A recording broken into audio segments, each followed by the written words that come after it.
Olá pessoal, tudo bem com vocês? Espero que sim, todos aí se cuidando.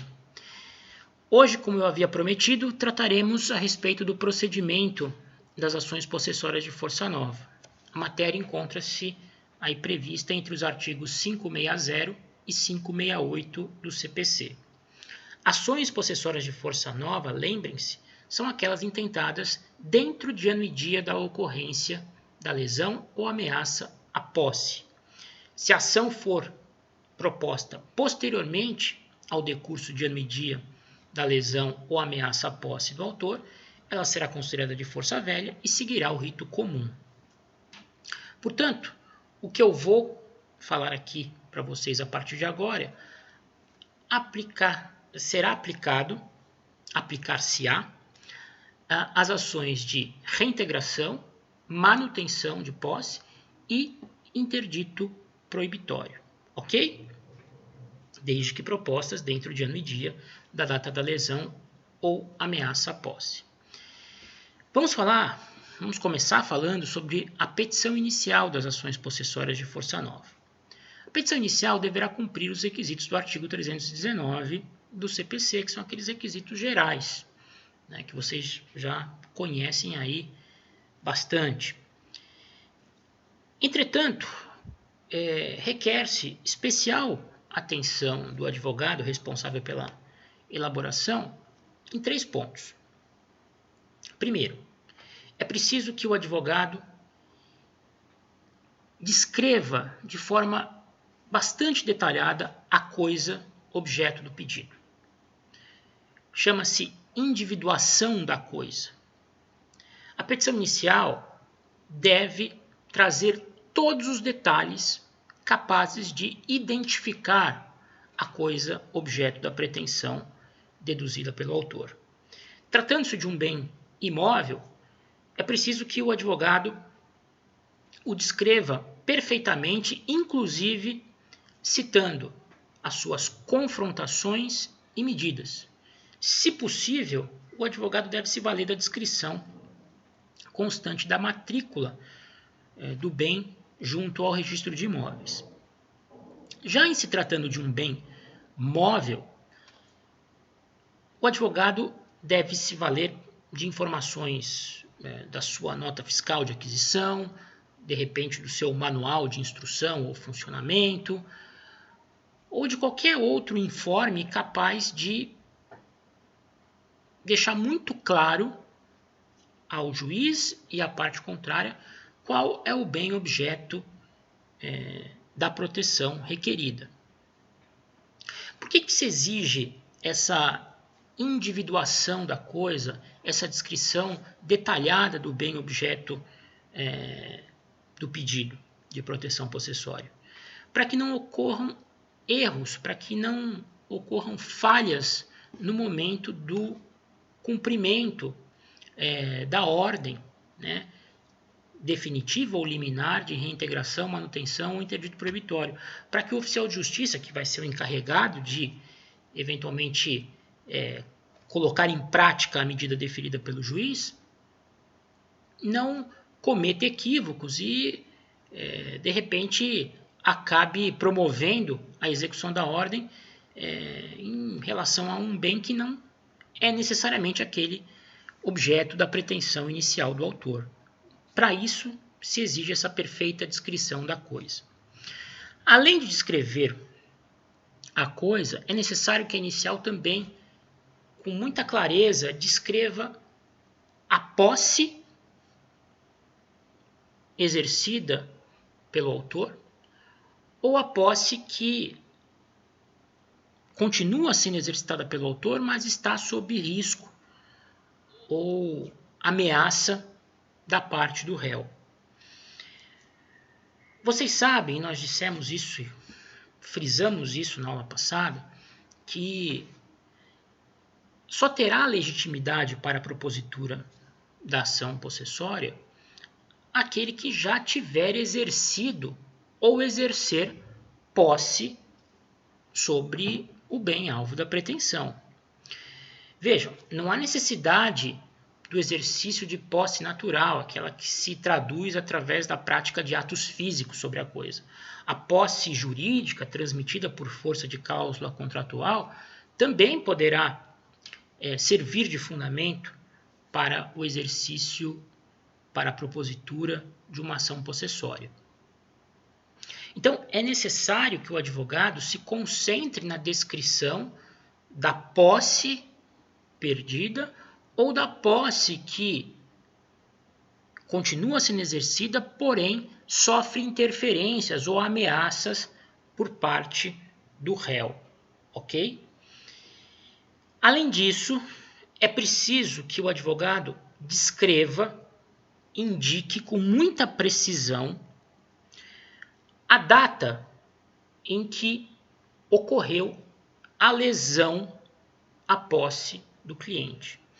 Então, é preciso que o advogado, além de descrever a posse anterior ou a posse atual perturbada ou ameaçada, concentre-se em indicar com precisão a data em que se iniciou a lesão ou ameaça de lesão à posse do seu cliente. Isso porque é a partir da data da ocorrência do esbulho, da turbação ou da ameaça é que vai se possibilitar a aferição se a demanda pode ser classificada como de força nova ou de força velha. Porque se inicial descrever um esbulho ocorrido há mais de ano e dia, o juiz vai mandar processar a demanda pelo rito comum. Se a inicial descreve uma turbação ocorrida há menos de ano e dia, o juiz, evidentemente, vai determinar o prosseguimento pelo rito especial. Por isso, é preciso atenção nesses requisitos específicos da possessória.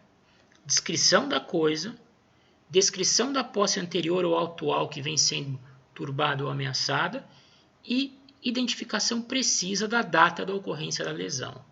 Ok? Então, quando forem elaborar uma petição inicial, fiquem atentos a isso. O valor da causa na ação possessória. O valor da causa será o valor do bem reclamado, objeto da proteção possessória. Ok? Então, se for, por exemplo, um imóvel, o autor deve pegar o seu valor venal e atribuí-lo como valor de causa. Se for um bem móvel, de repente o valor da nota fiscal ou o valor de mercado, por exemplo, no caso de um automóvel, o valor de mercado é identificado pela tabela FIPE, a mais aceita, atualmente, para se chegar a uma estimativa de valor de bem. Então, use-se a tabela FIPE como referência para o valor da causa. Beleza? Competência.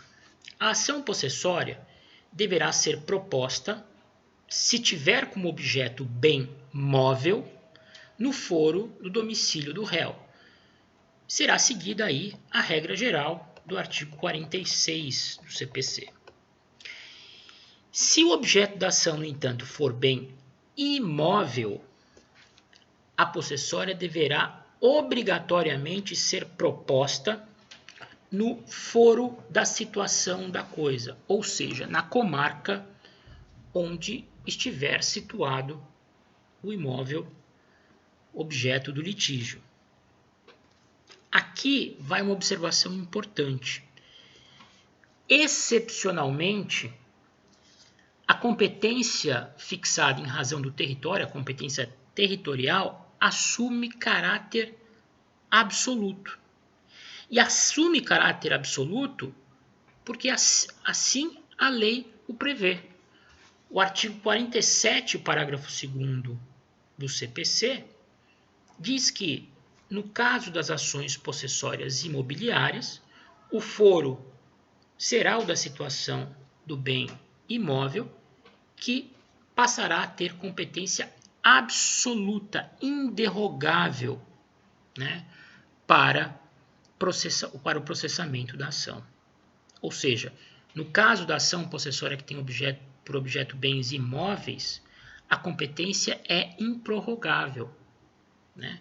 A ação será nula, não produzirá efeitos, se proposta, se tramitar fora da comarca em que estiver situada a coisa. Ok? Então vamos para o próximo ponto. Vamos falar sobre a liminar nas ações possessórias. Eu já tive a oportunidade de dizer isso em vídeos anteriores, em aulas anteriores, que a liminar é o que diferencia o procedimento das ações de força nova, tornando-o especial, né? O que torna o rito da ação possessória de força nova especial, distinguindo do rito comum aplicável às ações de força velha, é justamente a possibilidade do autor, mediante a satisfação de exigências mais brandas, obter já no início da lide, inaudita altera pars, ou seja, sem prévia oitiva da parte contrária, um provimento liminar que lhe assegure a pronta retomada, reintegração da coisa, manutenção da posse ou interdito proibitório. Vejam, vocês sabem que para obter um provimento de caráter liminar, normalmente exige-se o cumprimento de 2 requisitos: a demonstração da plausibilidade do direito invocado, da probabilidade daquilo que está sendo alegado corresponder realmente à realidade, e a urgência, o periculum in mora,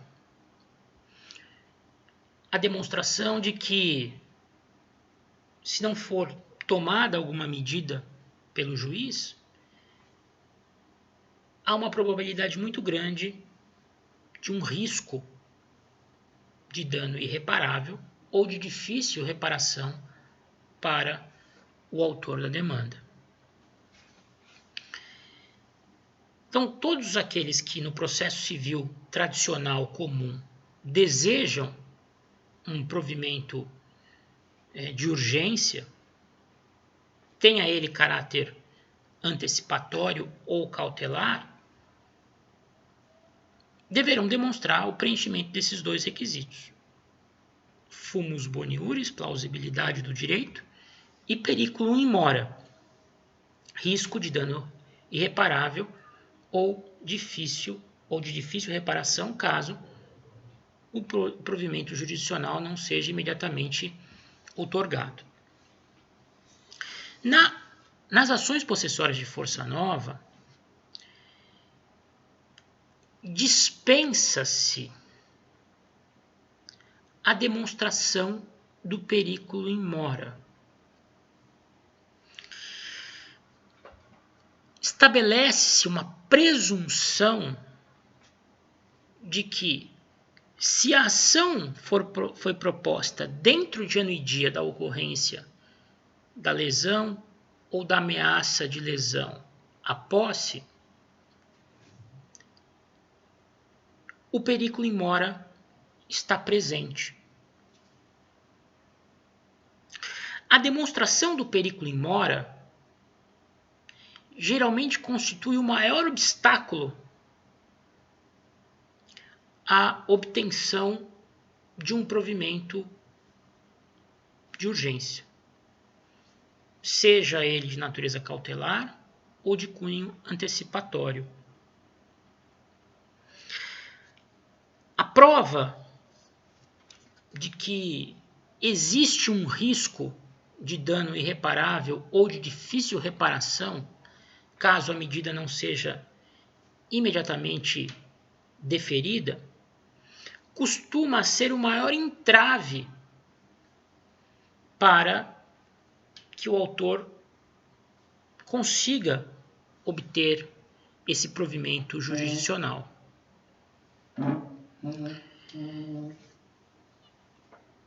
A urgência é sempre muito subjetiva, né? Às vezes um juiz pode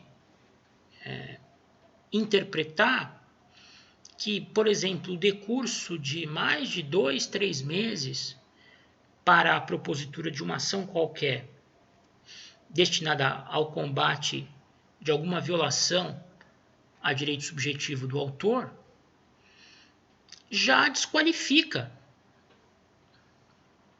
a presença desse requisito. Afinal, se alguém demora 2, 3 meses para reagir e buscar a reparação de um direito subjetivo caro que lhe foi lesado, é porque não tem pressa. Porque aquele que tem pressa não tarda tanto tempo a agir.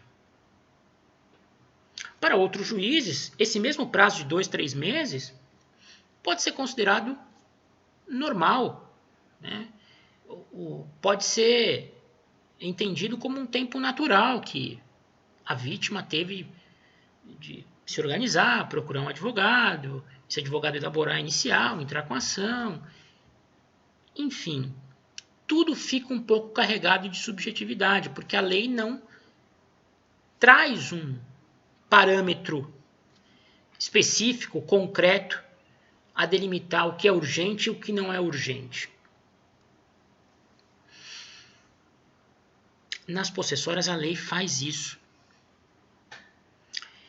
Nas possessórias de força nova, aquelas intentadas dentro de ano e dia da ocorrência da lesão ou da ameaça de lesão, existe uma presunção de periculo in mora. Se o autor ingressar com a demanda dentro de ano e dia da ocorrência da lesão ou da ameaça de lesão, é porque ele tem pressa. E se ele tem pressa, ele pode receber o provimento jurisdicional de caráter liminar, desde que, evidentemente, demonstre a plausibilidade do direito que ele está invocando. Então, a peculiaridade da liminar nas ações possessórias é a dispensa da prova de urgência. Basta que a ação seja de força nova, basta que o autor tenha ingressado com o processo dentro de ano e dia da lesão ou da ameaça de lesão, para que ele tenha esse requisito presumidamente preenchido. Ou seja, o juiz só vai examinar a plausibilidade do direito invocado. Se existem elementos em sede de cognição sumária que provam que ele exercia a posse anterior, que ele foi vítima de uma lesão concreta, esbulho ou turbação, ou ameaça à sua posse, e se essa lesão ou ameaça ocorreram há menos de ano e dia. Provada a posse anterior e a lesão, sendo a ação de força nova, a liminar será obrigatoriamente deferida. Vejam, a propósito, o que diz o artigo 562 do CPC, primeira parte. Estando a petição inicial devidamente instruída, o juiz deferirá, sem ouvir o réu, a expedição do mandado liminar de manutenção ou de reintegração. Isso se estende para o interdito proibitório por força do que diz o artigo 568 do CPC. O que significa estar a inicial devidamente instruída? É estar a petição inicial em consonância com os artigos 319 e 561 do CPC. O 561 fala: incumbe ao autor provar a sua posse, a turbação ou esbulho praticado pelo réu, a data da turbação ou do esbulho, a continuação da posse, no caso, a continuação da posse, embora turbada, na ação de manutenção, ou a perda da posse na ação de reintegração. Então, basta que o autor prove que exercia ou que exerce posse sobre a coisa, que foi alvo de uma lesão ou ameaça de lesão ocorrida há menos de um dia, para ter obrigatoriamente deferida pelo juiz a proteção liminar. E mais, se o juiz, analisando a petição inicial, os documentos que a instruem, não se convencer imediatamente de que é o caso de entrega da tutela liminar, a lei determina que ele designe uma audiência chamada audiência de justificação para que o autor da possessória de força nova complemente a prova documental trazida pela inicial, de maneira a lhe demonstrar o preenchimento dos requisitos do artigo 561. Então, é como se a lei outorgasse ao autor uma segunda oportunidade para a demonstração dos requisitos necessários à concessão da liminar, que, como vimos acima, não engloba o periculum in mora, porque o periculum in mora é presumido pelo fato da ação ter sido proposta dentro de ano e dia da lesão ou ameaça de lesão à posse. Vamos ver o que fala o artigo 562, segunda parte. Primeira parte nós lemos há pouco. Estando a petição devidamente instruída, o juiz deferirá, sem ouvir o réu, a expedição do mandado liminar de manutenção ou de reintegração, e que se aplica também ao interdito.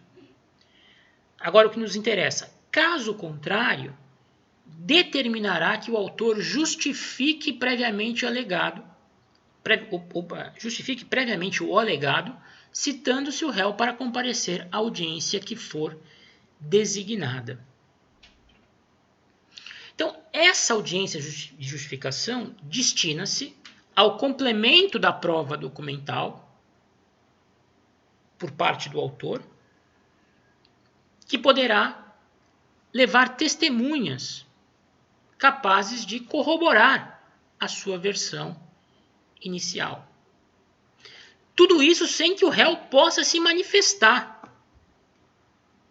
Então, antes de se ouvir o réu, antes de se citar o réu e oportunizá-lo, e conferir-lhe a oportunidade de oferecer uma resposta, o juiz vai examinar a petição inicial e, convencendo-se do preenchimento dos requisitos, deferir de plano liminar, ou não se convencendo do preenchimento dos requisitos, ainda vai dar uma segunda chance para o autor arrolar testemunhas para uma audiência de justificação e, convencendo-se da procedência, da plausibilidade das alegações constantes da inicial, deferir a proteção liminar à vítima da ameaça ou lesão à posse. Então, percebam como é, digamos assim, vantajosa a posição processual que o autor da possessória tem, quando comparada à posição processual que o autor de uma ação de rito comum tem em relação à obtenção de um provimento liminar. O legislador dá duas oportunidades, oferece duas chances ao autor da possessória de força nova para a obtenção do provimento liminar. A liminar já pode ser deferida à vista dos documentos, se o juiz se convencer, ou se ele não se convencer, ainda se garante a chance do autor, numa audiência de justificação, levar as suas testemunhas e demonstrar ao juiz que de fato preenche os requisitos necessários à concessão dessa liminar. Bem, como é que funciona essa audiência de justificação que é designada pelo juiz quando reputa que a petição inicial não está devidamente instruída? Antes disso, é preciso responder a duas questões que são importantes. Primeiro, o juiz pode designar de ofício essa audiência de justificação? Ou precisa haver um requerimento expresso do autor na petição inicial? A jurisprudência hoje é tranquila no sentido de que não há problema algum no juiz designar de ofício a audiência de justificação. A jurisprudência entende que o pedido de audiência de justificação está implícito ao pedido de deferimento da tutela liminar. É como se o autor, na inicial, dissesse: quero a liminar. Não me importa se o senhor vai deferir de plano ou se vai querer ouvir testemunhas para melhor formar a sua convicção. Então, o pedido de designação de audiência está implícito no pedido de liminar. Caso a liminar não seja deferida de plano, automaticamente entende-se que o autor está requerendo a designação da audiência de justificação para complementar a prova documental e assim convencer o juiz de que tem direito à proteção liminar. Por outro lado, pode o juiz, de plano, pura e simplesmente indeferir a liminar,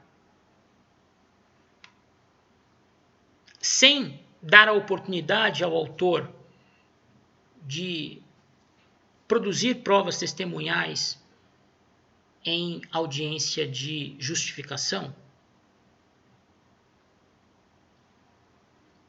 Aqui a questão é muito dividida.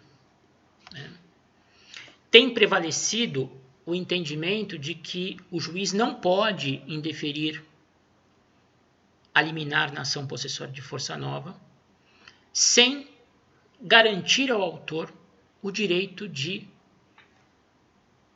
arrolar testemunhas para serem ouvidas em audiência de justificação. Baseia-se essa corrente na própria redação do artigo 562, que é imperativa. Ela diz que, caso contrário, caso o juiz entenda que a petição inicial não esteja devidamente instruída, determinará que o autor justifique previamente o alegado, citando-se o réu para comparecer à audiência que for designada. Então, na esteira dessa dicção imperativa da segunda parte do artigo 562, essa corrente sustenta que o juiz não pode indeferir de plano a liminar. Se entender que a inicial não veio acompanhada de documentos capazes de demonstrar a plausibilidade do direito invocado, ele deve obrigatoriamente designar audiência de justificação.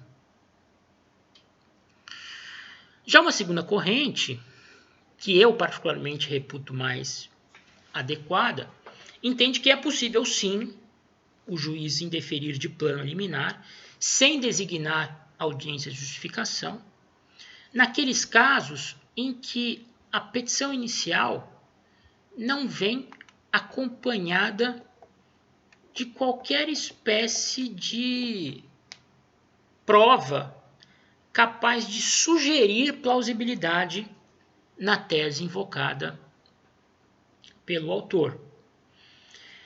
Essa segunda corrente entende que a audiência de justificação, na qual serão colhidos depoimentos de testemunhas arroladas pelo autor, destina-se a complementar a prova documental, né, que já foi anexada à inicial. Assim, se a inicial não trouxer nenhum documento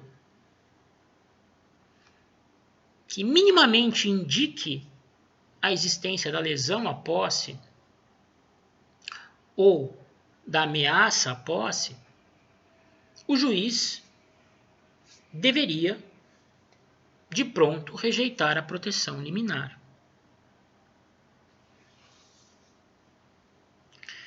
É muito comum nós encontrarmos iniciais de ações possessórias instruídas única e exclusivamente com um boletim de ocorrência lavrado pelo autor, que se diz vítima da lesão,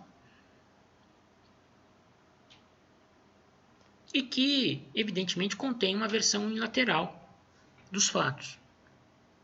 Boletim de ocorrência e nada significa quase a mesma coisa, né? Nesses casos, alguns juízes até indeferem de plano a petição inicial, baseado no entendimento dessa segunda corrente. A jurisprudência dos tribunais, no entanto, tem se inclinado pela adoção do outro entendimento.